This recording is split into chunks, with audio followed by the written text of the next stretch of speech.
sprzęt ze Stanów, tak jak tutaj widać, siekiera z Japonii, nie żadna rekonstrukcja. To jest siekieromot roboczy i tajemniczy otwór, że klin w przekroju jest romboidalny. Teraz przejdźmy do tej kontrowersyjnej, tak zwanej siekiery automatycznej z ruchomymi klinami.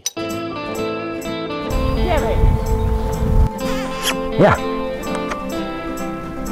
Hala. Romuald Rubinowicz. Drodzy internauci, zapraszam Was do wspierania kanału przez Patronite'a. Romek Zaklinacz Byków. Witam, panie Romku. Miło mi pana w końcu zobaczyć i poznać. Dziękuję. Mnie pana również, tak wielkiego zerwala. Tak, nie, wielkiego sercem, z dużą siekierą. Natomiast no ja już oglądałem pana parę odcinków. No i jestem ciekawy, jak będzie pan sobie radził z siekierami trochę innego wzoru niż tymi, które pan ma. No, tam w miarę jakoś tam. Postaram się po prostu. Zaprezentuję panu część mojej kolekcji, którą przywiozłem. No, jestem bardzo ciekawy. Każda z siekier jest użytkowa, żadna nie jest, że tak powiem, nie, dobra. Jedna jest obiektem, powiedzmy, że muzealnym i jej nie będziemy używać. No, oczywiście. Chyba, że pan będzie chciał to lekko. Przenieśmy może tą skrzynię w okolice drewna. Oczywiście. Jak pan chce, czy z tamtej strony złapać, czy z Nie, tej? obojętnie, No to obojętnie. Tylko jest pan przyzwyczajony do skrzyń wojskowych chyba? Jestem, no właśnie. w wojsku, oczywiście widzę skrzynia wojskowe Dobra. z ekwipunku armii. Tak, dokładnie. To chyba pierwotnie była skrzynia na jakieś rakiety. Aha. Tutaj były takie przegrody wycięte na półkole. Ale to teraz jest lekka, bo wtedy to ona mogła ważyć rzeczywiście z 60 kg. Ale tego Holender robiona na zamki. Tak. Nie tam zbijana na gwoździe czy wkręt. Nie, na zamki. Ja ją jeszcze całą... Dobra, tu możemy postawić. Tak. Ja ją też całą wyszlifowałem, wszystkie szczeliny wykleiłem, żeby była wytrzymalsza, żeby mi, wie pan, żeby to się nigdy nie rozpadło, nie? Dobrze, wie pan co, zróbmy tak, bo ja tą kolekcję, część swojej kolekcji pakowałem tutaj tak, żeby właśnie zaprezentować panu ciekawe egzemplarze, których prawdopodobnie pan nie widział. Może zacznijmy od takiej ciekawostki, siekiera z Japonii. Ma pan jakąś japońską siekierę? Nie. Fabryczna siekiera z Japonii, nie żadna rekonstrukcja. No, i co pan tutaj dostrzega? Siekiery japońskie słyną z pewnej cechy. Stal pierońsko. To rzuca się stal, ale jak pan się przyjrzy, to tutaj coś się wyróżnia. Wstawka stali. Tak, dokładnie. Siekiery japońskie praktycznie wszystkie z tego słyną, że są wykonane z laminatu. Jak pan spojrzy od góry, też widać tutaj niedogrzany klin, którędy się schodzi. Tak, wstawka jest, tak jest. Także wstawka, te siekiery się bardzo łatwo szlifuje, bo te boki są naprawdę miękkie, natomiast rdzeń, no Japończycy słyną z tych laminatów, które mają bardzo twarde rdzenie. Także jeśli chodzi o to można to bardzo dobrze wyostrzyć, nie? Bo twarda siekiera, twarda krawędź nąca, nie wiem czy pan to zauważył, że tak powiem w swoim fachu, ma taką zaletę, że on się bardzo łatwo ostrzy, dlatego że ona się nie wygina. Krawędź nąca się nie przegina, tylko się łamie. Na brzytwę można to wyostrzyć moment. No, jest szalenie ostro, jest. Chociaż przy swojej masie to tu jest dość gruba. Tak. Tu jest dość gruba. Tutaj i widzę nie wiem właśnie, że obuch też jest robiony metodą zabijania. Tak. Nie wiem dlaczego, natomiast dlatego schodzi ten klin tutaj. Jedna ciekawostka. Do tego miejsca. Tak. Pierwsza rzecz to taka, że oni wszystkie te siekiery robią takie grube, jakby były tylko do łupania. Nie wiem czemu. Wiadomo, siekiera nawet jak jest gruba, ale tutaj się schodzi w przekrój trójkąta równoramiennego, to i tak dobrze rąbię, natomiast bardziej to wygląda na łupane, ale na siekierę do łupania. Ale taka ciekawostka, jak pan by chciał sobie kupić nową siekierę z Japonii, nie? Czyli o obecnej produkcji, to jest coś takiego. Trzonek jest włożony w ucho, natomiast klin, ten, który tutaj jest dobity, on z tego ucha wystaje tyle. On jest wbity dosłownie na 5 mm.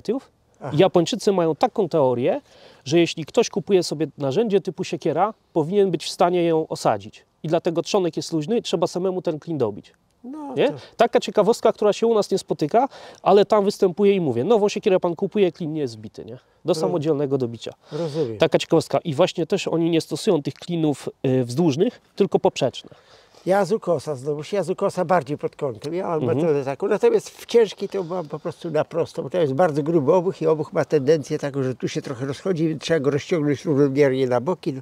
Tak. Widząc obuch po prostu, zresztą ja tą ciężko pokażę panu, którą sam robiłem, no i służy mi. Tak, ma pan rację. A propos jeszcze tego klinowania z ukosa, to chyba ja tą siekierę tak klinowałem dokładnie. Nie wiem, czy pan zgadnie, skąd jest taka siekiera. Z jakiego kraju? Bo mówię, wziąłem trochę takich ciekawostek, nie? I jest ona właśnie tutaj klinowana z ukosa, ale tylko dlatego, że nie mogłem znaleźć tak grubego trzonka. Nie wiem, Więc na trzonek Mongolia, bukowy... nie Mongolia, nie. Turcja. Turcja. Turcja. To jest siekiera obecnej produkcji z Turcji, nie jest to żaden zabytek. Natomiast jeśli chodzi o ich produkcję, to zabytki mają wzór zbliżony, więc... Turcja, no i oklinowana jest rzeczywiście z ukosa Tak. drewnianym klinem. Ale to tylko dlatego, że nie mogłem tak grubego trzonka znaleźć. Widzi pan, tutaj dokleiłem boki, Tak. dopasowałem, No wbiłem ja na to bym ukos. znalazł, bo ja bym wystrugał po prostu z kawałka dębu. Ja nawet No. w sobotę No osadzałem siekierę, a wczoraj jeszcze ja tam trochę musiałem dokończyć, bo w sobotę miałem inne roboty. No pan już jest fachowcem, nie? Nie, tam Pan nie. trochę w drewnie robił. Ja powiem tak, trzonka od zera nie chciałbym robić. Dla mnie to jest bardzo praca taka męcząca, trzonek od zera, nie? A ja robiłem od zera No. nawet. Że nie miałem dębu, to pojechałem do stolarza, bo nie chciałem dechy marnować. Dlatego to stolarz mi tam po prostu sprzedał kawał łaty tam. No ale nie była absolutnie doprowadzona. No, przeheblowałem tu u siebie, mam heblarkę, resztę trzeba zrobić ośnikiem. No ciekawa siekiera. Tak, bardzo twarda stal, co ciekawe, ale zastanawiam się, nie jestem w stanie do tego dojść, czy oni to kują w całości, czy spawają. Bo wie pan co, to jest tak oszlifowane, Tak. jakby to mogło być dospawane do jakiejś Tak. rury grubościennej, zagiętej. Tak. Ale- Tu jest jakiś ślad, jest No jakiś właśnie, ślad. ale nie wiem. Jest jakiś ślad tutaj, jest. Nie, bo jest taka oszlifowana, tak jakby Tak. ktoś chciał ukryć spawy po prostu. Tak, to wygląda na to faktycznie, że tu jest wstawka. I taka ciekawostka. A obuch cienki, jak na Tak. taką siekierkę. Będzie No. pan mógł ją testować bez problemu i od razu panu mówię, jest taka ciekawostka. Ta siekiera, ona jest bardzo gruba tutaj, nie? Tak. Ale przez to, że schodzi się Tak, bardzo długo, to ona głęboko wchodzi w drewno. Takie drzewka ja ścinałem na jedno uderzenie. Czyli było jedno uderzenie No czemu i nie? ona przelatywała, nie? No tak. Także to myślę, że się panu spodoba do jakiegoś tam rąbania, żeby pan sobie ocenił, jak to działa. No ładna. To może teraz przejdźmy do tej kontrowersyjnej, tak zwanej siekiery automatycznej, czyli siekiery z ruchomymi klinami. Ja już to recenzowałem kiedyś. To jest kompletny nie wypał. Że tak powiem, ja też taką mam. Jeden znajomy chłopak mi przywiózł. Niestety oceniam ją bardzo, bardzo ciężko ją się pracuje, bo musi być drewno bezsęczne, prosty słój, to wtedy trzeba włożyć bardzo dużej siły, żeby za jednym, bo jeżeli się nie rozłupie za jednym razem, to ona po prostu, ta szczęka, zamiast pomagać, ona blokuje. Staje na poprzek, No tak. staje na poprzek No tak. i blokuje, i siekiera potrafi jak od gumy. Jeżeli chodzi o sękate drewno, to założyłem, że przy nawet użyciu dużej siły odskakuje jak od gumy. Także oceniam to bardzo źle. Mam zamiar to przerobić, wywalić te kliny. No ale to pokażę na filmie, tu już nie będziemy marnować czasu. Aha. I zrobić swoją przeróbkę. No i ostrze, tu jeszcze leje krótkie ostrze. Tak, Ona od krótkie. razu musi rozłupać. Dokładnie, a tak ona jest wcale nie. bardzo gruba i to sprawia, że ona się albo odbija, albo przełupie. Nie ma nic pomiędzy, ona się nie zaklinuje. Tak, Tak. jak pan mówi, przez to nie można też jej pobić młotem, bo Nie po prostu to nie stanie, nie można stanie też okoniem. Nie można też jej wziąć na obuch, bo ona Tak. wbije się bardzo płytko, jakbyś chciał obrócić, to wyleci. Tak, dokładnie. Wyleci, także może to jest właśnie jakiś trik marketingowy trik, że chcieli coś pokazać, coś sprzedać, Też tak myślę. ale to jest... Albo rzeczywiście w danym momencie i miejscu mieli tego bezsęcznego drewna tyle, że to jakąś swoją rolę pełniło, ale tak jak pan mówi, ja się w pełni z tą opinią zgadzam, ja jeszcze Nie. takiego drewna nie rąbałem. Do roboty tak zawsze drewno się trafi, to nie idzie dobre drewno na opał, idzie sękate, idzie kręty, słój, bo przecież dobre drewno to idzie jako materiał. Dobra, czy pan ma jakiś siekieromłot? Bo ja widziałem, że pan łupie drewno często taką masywną siekierą o, że tak powiem, zwykłym wzorze. Nie są to siekieromłoty. Ma pan jakiś siekieromłot czy nie? Nie mam siekieromłota, ja pokażę tu swoją siekierę. To pokażę. przejdźmy do siekieromłotów. Tak. Nasz taki europejski wzór niemiecki, że tak powiem, to jest akurat firma Ochsenkopf. Proszę bardzo. On się nazywa jakoś od KK, nie? Ochsenkopf, głowa byka, to niemiecka firma. One są do takiego naszego drewna twardego, Tak. bardzo, bardzo wydajnym, dobrym wzorem moim zdaniem. No ładnie.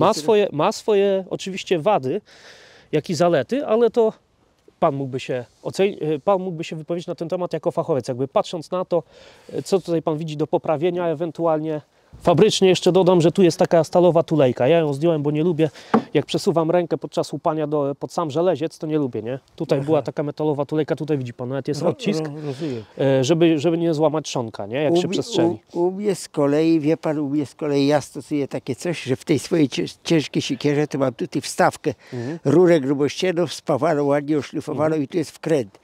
I ona jest za tym, jak kończy się tu zgrubienie, więc ja nigdy ręki nie przesuwam do tego, tutaj zgrubienie, u mnie każda siekiera ma tutaj zgrubienie za obuchem. Tu jest ona osadzona tak jak młot jest po prostu. Tak, tak, tak. No co mi się tu, nie chcę mi oceniać, bo ja siekierą młotem nie pracowałem. Radzę zawsze sobie siekierami, a jeżeli chodzi o takie o drewno, co tu jest łupane, to mam ciężkie kliny, które sam kuję. No, nie powiem. Aha, czyli preferuje pan kliny.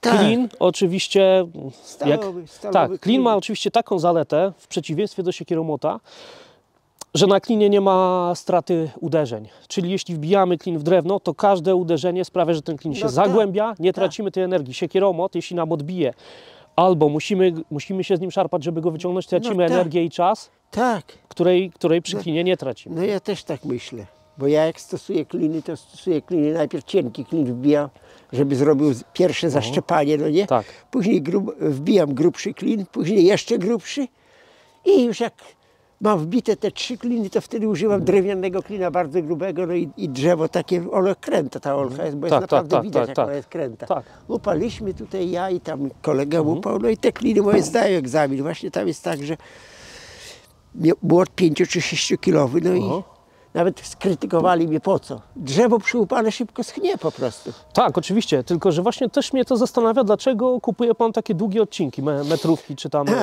A to było Hewresterem robione. To przywiózł mi po prostu. Bo teraz tak, oczywiście, jeśli chcemy upać coś takiego, to tu żaden siekieromłot nie da rady. Dawno nie kupowałem drewna gotowego, bo tu jest gotowe kupione. Przywiózł mi człowiek, który trudni się handlem drewnem. No i tam po prostu miał kupione spod Hewrestera, a żeby im weszło na samochód, bo one były po 2,50, to tu widać, te odcinki są po 2,50. To wszystko jest po 2,50. Takie widać robione Hewresterem, bo kora zdarta są tak. Ale dlaczego nie tnie pan tego na krótkie odcinki do łupania już ręcznego? To będę ciął. No, chciałem pokazać, jak pracują kliny. No tak. Skrytykowali mi, kto to tak robi. Tak robi ten, kto umie robić, bo ten, co nie umie robić, to by się zaplakał i tego nie przeszczepał. No tak. Powiem wprost. Tak. Łatwo jest kogoś skrytykować. W filozofii jeden, przyjdź i pokaż ty. Ja ci dam kliny młot i zobaczymy, jak się rozpłaczesz. Nie pójdzie ci nic. Bo trzeba wiedzieć też, jak ten klin wbić. Tak. Ale skrytykować można każdego. Dokładnie. A ja się nie boję krytyki. Po mnie krytyka to spływa tak, jak po kaczce po gęsi woda. Tak. Dobra. Kolejne. To już wyciągnąłem, żeby mi się tutaj nie obijała luźno. Tak. Też niech pan sobie najpierw oceni, ja zaraz powiem, co to jest. Jakaś bardzo stara siekiera, Tak. gdzieś wyciągnięta. Cienka. Tak. Widać. To jest siekiera przygotowana stricte pod rąbanie. Nie łupanie, tylko jak najwydajniejsze rąbanie. I ona jest specjalnie wyszlifowana tak cienko, że tutaj schodzi się praktycznie na płasko. Jakby tu coś płaskiego przyłożyć, to ona jest płaska. Nie? I to maksymalizuje jej wydajność. Także jak tutaj będziemy coś rąbać, to z chęcią zobaczę, jak pan sobie radzi taką siekierą. Czy używał pan kiedyś tego typu właśnie siekiery przystosowanej stricte już do rąbania. I zobaczymy, jak to będzie działać w pana rękach. Nie? Bo moim zdaniem jest po prostu idealna. W sensie ja nie rąbałem lepszą siekierą. Do rąbania, ale nie do łupania. Tak, dokładnie. Bo do łupania jest za cienka. Tak. No ładne Do ścinania też, jak pan zwrócił uwagę, ona ma bardzo gruby obuch i to sprawia, że ona nie ma tendencji do obracania się w dół. Czyli jakby pan chciał sobie ścinać drzewo, to taka siekiera typowa, jak na przykład tutaj wzór niemiecki, ona ma mały stosunkowo obuch. I teraz tak, jak się oprze, ona się skręca. Czyli podczas rąbania ona ma tendencję do opadania. Tutaj obuch jest tak gruby, że jak ją sobie pan oprze dosłownie na 2 palcach, to ona zostanie w tej pozycji. Nie ma tendencji do skręcania się. I to sprawia, że ona nie traci tego balansu, nie? No faktycznie tak jest. Faktycznie. I to jakiej produkcji ona jest? Wie pan co, to prawdopodobnie produkcja miała miejsce lat temu z 60. 70, może 50. Niestety w pewnym okresie produkcji siekier Amerykanie nie nabijali punc, tylko dawali naklejki. Amerykańska Tak, siekiera. i tak, to jest typowa amerykańska siekiera i teraz tak, naklejki już dawno nie ma, bo to jest zabytek, tak jak pan widzi, jak tu jest przeżarty, nie? Ja ją całkowicie odnowiłem, Tak. także niestety producenta nie znamy.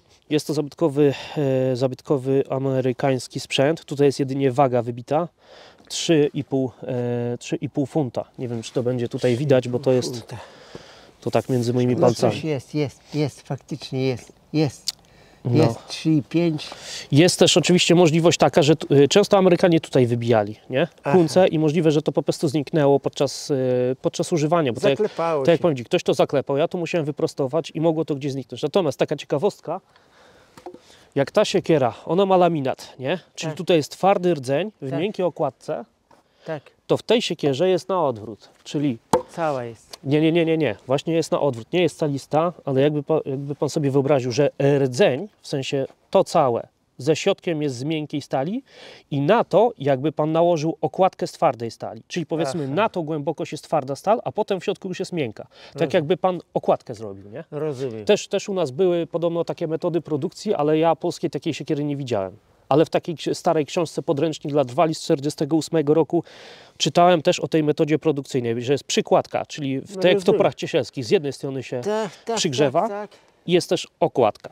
Nie? No i wkładka to wiadomo laminat. Nie? No, Także to jest taka ciekawostka i no mówię, nie? Ta siekiera jest super wydajna. Trzonek niestety gdzieś mi się skrzywił, nie wiem czy w samochodzie, czy gdzieś była oparta i się wygiął trochę, ale to gdzieś w wilgotnym miejscu leżał. tak, a ja się później już do tego zaschł. przyzwyczaiłem. No ja rozumiem. Tak, także to sobie odłożymy. No. Co my tu mamy? Siekieromot amerykański zabytkowy firmy Collins. To już może nie jest zabytek tak stary jak tamta siekiera, tylko to jest tam powiedzmy 20-30 lat temu wyprodukowany. No i niech pan sobie zobaczy. Całkiem inny wzór niż te niemieckie. Też widać, że to porzysko pan tu dorabiał. Oj, wie pan pilnował. co? To jest siekieromot roboczy. Ja nim dużo połupałem. Aha. Ona leżała na zewnątrz, zawilgotnęła trochę Rozumiem. i się poluzowała. I przyznam szczerze, w sobotę, dzień przed przyjazdem, chciałem ją poprawić. Mozolił się pan. Tak, dokładnie, więc Ja mówię, bym strugał całkiem nowe to porzysko, bo... ja bym nie zdążył, a poza tym po prostu mam dużo tych trzonków, które są wykonane z bardzo dobrego drewna, więc ja kombinuję jak to jest można je... jakieś... Orzesznik amerykański, kora. Tak. Więc na szybko dobiłem jeszcze 2 okrągłe kliny. No tak. Siedzi ładnie, więc jeśli tutaj będziemy łupać, to myślę, że nie narobię sobie wstydu przez to, że żeleziec spadnie z trzonka. Nie. Takiej sytuacji mam nadzieję nie będzie.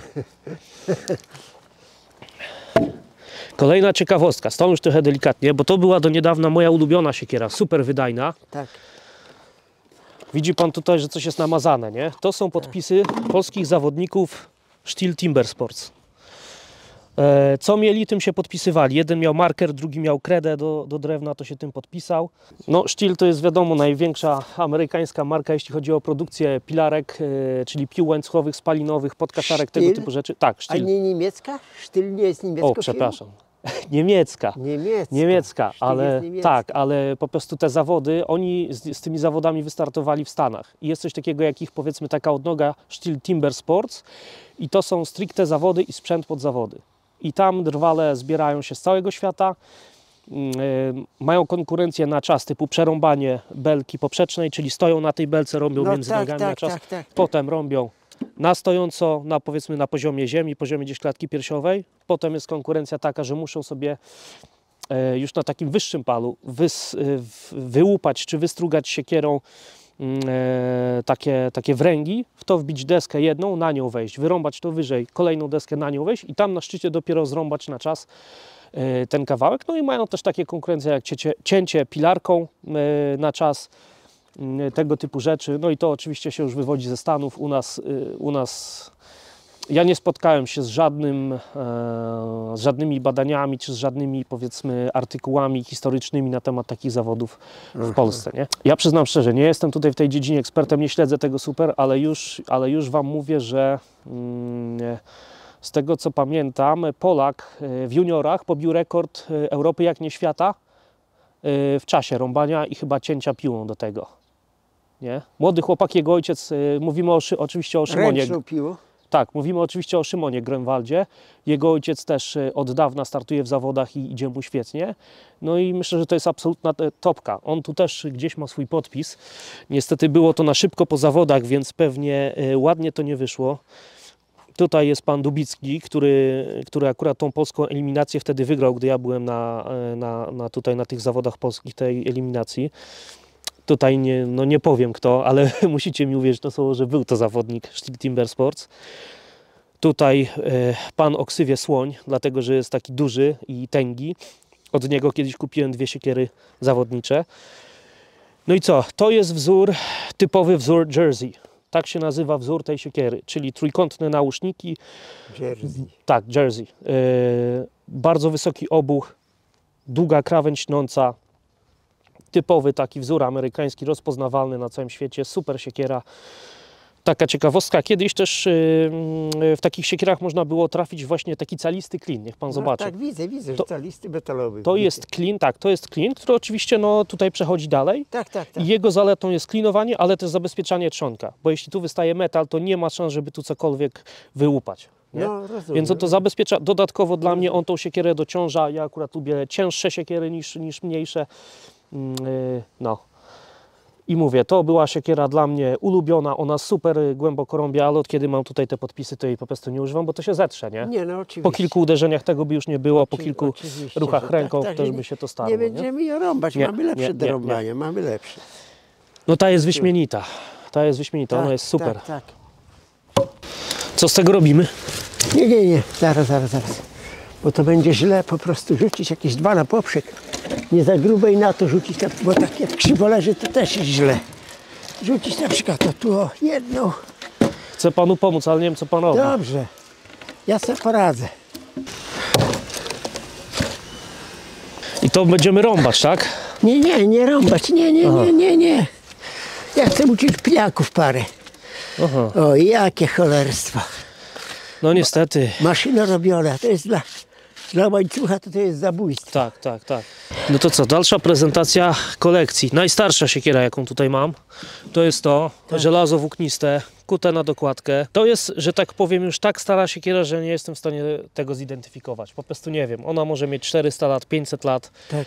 Udało mi się to po prostu okazyjnie kupić. Nie wiem, czy pan widzi, to jest żelazo włókniste. Ono tworzy takie jakby smugi.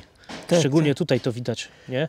A dopiero dokładka jest ze stali. Tej dobrej stali. Tak, z dobrej stali i nawet widać tutaj miejsce przejścia, nie? Tak, widać, że tu było wgrzane. Tak, dokładnie. Bardzo twarda siekiera, profil ma taki cieniutki, że świetnie rąbie, ale mówię, to jest taki zabytek, tutaj widać tę linię też bardzo dobrze, jak była ciągnięta ta stal, nie?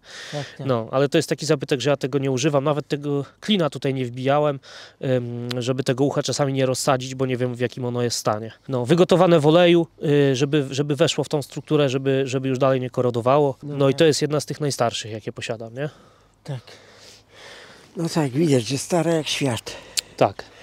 Mocno wykolona, no taką mieli praktykę, że to lepiej przecina po prostu, bo wchodzi pod kątem. Ładna siekierka. Jakiś znak był krzyż. Tak, krzyż. wygląda jak krzyż w tarczy, ale... Tak, krzyż w tarczy właśnie, bo to jest tarcza, tak. Ale krzyż. to jest taki zabytek, że to nie wiem, kto jest w stanie to po prostu ocenić, kto i kiedy i gdzie to wyprodukował. Tak. Moja ulubiona siekiera w góry, Tak. którą panu chętnie pokażę. Tutaj jest punca, co prawda już trochę niewidoczna, albo bardzo niewidoczna. Tutaj było pierwotnie KB i rok produkcji. Tutaj 3 korony szwedzkie, to jest jakby symbol szwedzkiej armii, nie? Taka była punca. I tajemniczy otwór, do którego nikt nie zna przeznaczenia, a który jest. Tak. Trzonek oczywiście nieoryginalny, ja go dorabiałem. Bardzo leciutka, mówię, jak idę w góry, to nie ciąży mi w plecaku, a ona jest tak smukła, że przy nawet tym krótkim trzonku jestem w stanie wziąć taki zamach, że ona bardzo głęboko wbija się w drewno, nie? Jakieś rozpalenie ogniska czy coś, to jest błahostka z tą siekierą. Ładnie. I też, niech pan zobaczy, gruby obuch sprawia, że ona jest fajnie wyważona, że ona się nie obraca, widzi pan? Tak. Nie ma tendencji do obracania się tak jak takie klocki, że ona od razu schodzi. Tak, widzi pan, sama wraca do poziomu. Rozumiem. No. Sam dorobiłem pokrowiec z ABS-u termoformowalnego. Ten otwór tutaj dużo pomaga, nie? Bo zatrzymuje się na tym otworze. Siedzi stabilnie, to jest zatrzask, tak jak pan mówi. to nie miałem tego brać, po prostu leżało w skrzyni. Stara niemiecka siekiera, kilo 600 do ścinania drzew, bardzo smukła, Tak, dlatego że przy ścinaniu bardzo twardego drewna ona ma jedynie szansę się jakoś tam zagłębić, nie? Gdyby to była siekiera gruba, masywna, tak jak amerykańskie, to przy jakimś na tam pewno. wiązie, grabie, dąbie, ciężko by bardzo było tym rąbać. No ładna siekiera, ładna. Brytyjczycy tego typu siekiery o bardzo, no może nie bardzo podobnym wzorze, ale dość podobnym, w takim sensie, że profil był bardzo cienki, robili nawet w wadze do niecałych 4 kg. Dlatego, że tam bardzo oszczędzali drewno i wie pan, jak rosło drzewo, nie, to oni najpierw od ziomek obciosywali na równą średnicę do reszty i do tego służyły te najcięższe siekiery, do tego obciosania tego od ziomka i dopiero przy samej ziemi ścinali, żeby była jak najmniejsza strata, nie? Aha, tego głównego pnia. Tak, i to oni praktycznie słyną z najcięższych siekier o bardzo wąskim profilu. Wielka Brytania, nie? Tak. To pokazywaliśmy. Tak. Zabytkowa siekiera japońska. Tu też fajna, ciekawa, mała siekierka. Zabytek brytyjski firmy bodajże Spearwell. Jest tutaj punca. Waga 1,1/4 funta. Smukła. Ciekawostką tutaj jest szlif, który bardzo dobrze widać. Szlif na kształt takiego jakby półkola i on wynika z tego, że jak siekiera tutaj jest obła, nie? Jest eliptyczna, a szlif się kładzi na płasko, tak żeby on był zoptymalizowany, czyli tak jakby pan pilnikiem robił ten szlif, to wyjdzie właśnie o taki kształt. I ona też jest super wydajna, bardzo dobrze się zagłębia w drewno. I mimo niewielkich rozmiarów, no to wydajnie robi. Tak. W Stanach kiedyś robili, nadal niektóre firmy robią jeszcze mniejsze siekierki i one służyły, wie pan co, ja tak jak mówię, w wyrębie nigdy nie uczestniczyłem. One się nazywają sounding hatchets, czyli to jest jakby toporek do obstukiwania drzew i nasłuchiwania, jaki dźwięk dają. Czy ono już jest martwe? Bo robili tak. Taka była wtedy, taki był zamysł techniczny, że jak było drzewo, to nie ścinali go i nie suszyli potem na opał, tylko obcinali po obodzie pasek kory, żeby uniemożliwić dopływ tych soków i to drzewo w pionie schło. I takim toporkiem fachowiec tłukł, obuchem po prostu i słuchał na dźwięk, czy to drewno już jest suche, czy jeszcze nie. Jak suche, to dopiero ścinali. Nie? No tak. Także toporek dedykowany do takiego przeznaczenia, ale to nie jest on. Musiało dzwonić. Tak, to były jeszcze mniejsze siekierki, tam waga żelejca to było około 300 gramów. I to jest sprzęt ze Stanów, tak jak tutaj widać firma, to jest True Temper. Firma z bardzo bogatą tradycją, bo robi siekiery, różne narzędzia już kupę lat i nadal co prawda funkcjonuje, ale w tym momencie już robią narzędzia w Meksyku i są to narzędzia z niższej półki niż kiedyś. True Temper, seria Kelly Works. W tej serii też produkowano siekiery. Bardzo wysokiej jakości, super sprzęt. One też były sprzedawane na kontraktach rządowych do różnych tam leśnictw, do straży pożarnej. Tylko tej, no właśnie nie ma u nas takiej straży pożarnej, to mówimy o leśnej straży pożarnej, no, której zadaniem było gaszenie pożarów i czyszczenie lasów, żeby też pożar żaden tam nie wybuchł. Tak. No i to służyło do wycinania krzewów, grubych krzewów, ciężkich, zdrewniałych, dlatego to jest takie masywne. Hak służył do tego, że można było też gałąź zaczepić i gdzieś przerzucić, nie trzeba tego było robić rękoma za każdym razem. No i co?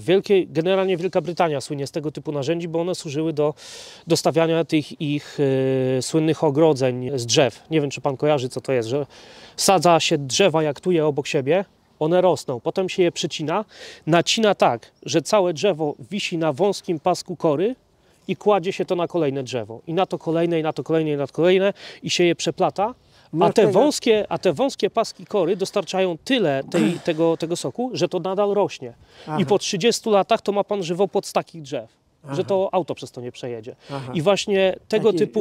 Żywy płot, po prostu mocny. Tak. I tego typu narzędziami, tylko że trochę mniejszymi. One się nazywały billhooki. To była taka ciężka maczeta zakrzywiona. One służyły do nacinania mniejszych drzew i właśnie kładzenia. A takimi większymi można było to wykarczować, wyrównać, przerąbać też grubsze drzewo. I oni mają tego typów najwięcej. Znaczy typów tego typu narzędzia. Nie? Osadza się jak siekierę, tu jest dodatkowo zabezpieczenie. Zabezpieczenie, Fabrycznie jedynie to miało dużo dłuższy trzonek, bo 90 cm, metr. Ja tutaj założyłem taki, jaki miałem. No, ale u nas też nie ma takich krzewów, żeby to, że tak powiem, testować jakoś praktycznie. 2 sztuki zostały, no w sumie 3. To może przejdźmy do tego, siekiera z rolkami. Konkurent dla tej siekiery automatycznej z No ruchomymi tak, klinami. tak. Czy to działa, nie wiem. Jak widzicie, No nie na zdążyłem pewno odnowić. lepiej działało, Tak. tylko jest zniszczona, po prostu jest Dokładnie. zniszczona. Ktoś obuch tego jest używał jako zawalony. klina, pobijał młotem, Tak, pękło, standardowa tak, i pękło, sytuacja. i teraz trzeba by było w ogień wsadzić, prostować, Tak. wyciągnąć to, no Tak. dorobić I drugą dorobić rolkę. drugą rolkę. I one nie są w osi, one są Aha. odsadzone. Jedna ale jest mówię. to, rozumiem, wiadomo, testowałem. mają pchać na boki. Tak, Jedna tak, jest w tak. tą stronę, druga w tą. Właśnie widzę, że nie są w osi, nie idzie tego przestrzelić tak. I tak Mijają się. jak pan sam się domyśla, ich zadaniem była redukcja oporu tarcia. Tak, tak, Nie? tak. Ja po prostu tam to widziałem i nawet mówię, na zlomowisku wcześniej kiedyś nogą kopnąłem, mówię, nie będę tego bo już słyszałem opinię o nim, że to ciężkie jest do roboty, po co będę podnosił, tam sobie głowy zawracał. A tu mi przywiózł właśnie kolega, mówi, zobacz, przetestuj. Ale Zobacz. na pewno działa na wyobraźnię, że jeszcze zawsze można coś usprawnić, a przynajmniej można próbować, nie? No tutaj tak, no tu przydałoby się ostrze lepsze, bo to Tak, jest ostrze. cieńsze ostrze i może łożyska zamiast takiej rolki. Trochę, no łożysko raczej nie. Łożysko tu raczej nie Czemu jest. nie? Nie jest praktycznie. Nie, łożysko nie. Na uderzenie łożysko takie Za twarde? nie będzie praktyczne. kruche. Proszę pana, no, tu musi być malutkie łożysko. Aha. No i nie wyjdzie. Nie wyjdzie. Nie, musi być rolka, twarda rolka. Widać, że to była rolka z twardej stali. Mhm. A to jest w ogóle, to jest odlew. No To jest odlew, to jest odlew. To taki kształt odkuć, to wie pan, to by Nie. był przerost formy nad treścią. Tak, prawda. No, także odlew. Odlew. Ale jak osadzę, to na pewno zaprezentuję, jak to działa, bo sam Tak. jestem po prostu ciekaw, nie? No tak. Dobra, ostatnie dwie sztuki, co my tutaj mamy. Aktualnej produkcji praktycznie, bo ten wzór się nie zmienia. Siekiera rozłupująca szwedzka, one właśnie słyną z tego, i siekieromłoty, i te siekiery rozłupujące, że klin w przekroju jest romboidalny, to jest rąb, tak jak widzicie. Tak. Ogromną zaletą tego jest to, że po wbiciu się w drewno, ono kleszczy się tylko na tym grzbiecie i na tym grzbiecie, a więc ta siekiera bardzo łatwo wychodzi i nie klinuje się wcale. Lekko wchodzi i lekko Tak, wychodzi. lekko wchodzi, lekko wychodzi. Też. No, osadzona jest na trzonku takim dorabiałym, więc tu Tak, musiałem widzę. dokleić kawałek Widzę, że na że takie swoje dorabiane. potrzeby. Natomiast używałem jej i się nie luzuje, więc osadzona jest dobrze. Trzonek też Hikora 80 cm. Typowa szwedzka siekiera rozłupująca. I No tak jak ciekawe. mówię, nawet od nich siekieromot jak waży 3,5 kg, to też ma przekrój taki Aha, rąbu. rąbu. No mają na to sposoby po prostu. No, Nie wiem, czy pan się spotkał właśnie z siekierami ze Skandynawii do upania, Nie, takie jak tutaj. nie I tu jest spotkałem. produkcja Hultafors albo Hultsbruk. Z drugiej strony widzi pan tutaj. No jest Hultafors to słyszałem o tym. Hultsbruk HB, nie? Ale to jest, no można powiedzieć, że to jest tam sąsiednie firmy, nie? Tak. 2 i 1 druga. To Nie, jest waga. To jest waga. 3 1 druga. Tak, 3, to jest waga w funtach, a tu ma pan w kilogramach, nie? Aha, 1,5. Tak. Czy 1,6, 1. A, 1,5, ja już nie 1,6. przyglądałem się. 1,5. Dla mnie 1,5. No. No nie jest ciężka, nie. Nie. Ale- Do niewielkich jakichś czapek bezsęcznych. Tak. Bezsęcznych to jest fajne, Tak. nie? Ostatnia No, ciekawostka. Tak, Amerykanka.